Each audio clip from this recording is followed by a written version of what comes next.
So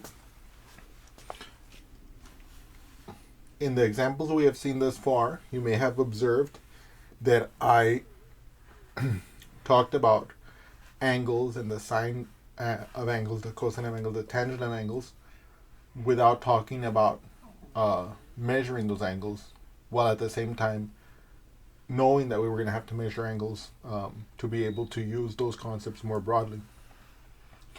So now we're going to talk about that very important fact, or that very important necessity, the question as to how we measure angles.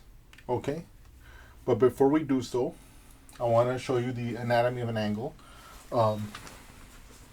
Okay. An angle is basically a geometric figure which has two rays that intersect at a vertex, that both start from a vertex and that go off like this. Okay? Those two rays are called the sides of the angle, and the point where they intersect and where both of the rays start from is called the vertex. Okay?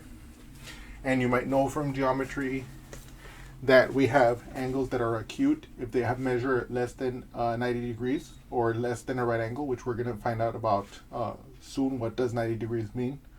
We're going to find out about straight angles that have the measure of 180 degrees, or pi, which we're going to learn about right now in a moment. What does that mean? Well, not right now, but in the next two lectures. We're going to learn about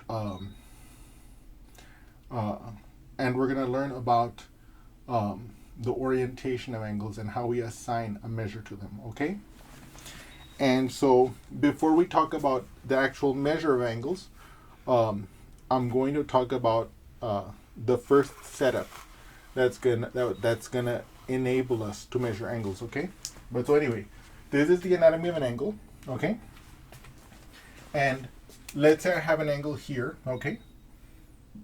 Like this. Okay? And the way that I'm going to assign a measure to it is I'm going to superimpose onto it, okay, boop, an XY axis, okay. So maybe this angle, it's not that amenable to this because it looks already so much like it's on an XY axis, okay. And I'm gonna superimpose an XY axis onto it, okay, whoops, such that, there it is, much better. Okay, so what I'm going to do is I'm going to put an XY axis over it in such a way that the vertex of the angle lines up with the origin of the angle of interest to us, such that the initial side, okay, lines up with the positive x-axis, and such that the angle opens counterclockwise. Okay. This will be referred to as an angle in standard position. And because it opens counterclockwise, this would be an angle that has a positive measure. Okay? And before we go further, I do want to point out, you might say, well, David, isn't it possible, let's say we had another angle, like let's say this angle here, let's say, okay, isn't it possible that I could superimpose the angle, that I could superimpose the XY axis onto it in such a way that the positive x-axis is like this and it opens downward? And the answer to that is yes. And let me do that here. And by the way, I apologize. I'm trying to do it like this so that you guys can so this is my x-axis, this is my y-axis. You can see in this case it opens this way. This will be known as the negative orientation, okay? This is the positive orientation when it opens counterclockwise. This is the angle in standard position. This is not an angle in standard position, but I did want to show this so that you could see what I meant by a negative orientation with the angle. This angle will have a negative measurement because it's going clockwise, and this angle has a positive measurement because it's opening counterclockwise. When we look at the angle, we know that the side where we start measuring is the initial side, and the start where it ends is the terminal side, okay? And so without further ado, so now we're about to talk about actually measuring them. But just one last thing before we do that, I want you to notice that in this case, I've drawn the XY axis as kind of like adjusted to fit what the angle looks like on the board, the way I drew it.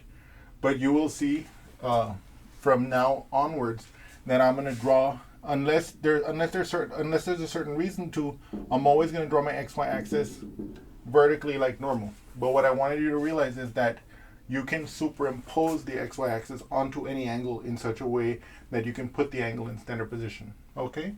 In a similar, well, and also, of course, as you know from geometry, we could perform a rotation in a translation to superimpose an angle onto a XY axis in such a way that the angle is preserved, right? And but anyway, without further ado, we know that if we put the initial side, superimpose it onto the x-axis, the vertex on the origin, and if it opens up counterclockwise, then that angle is in standard position. And if it opens up clockwise, then it's not in standard position, but that's a negative. That'll be a negative angle.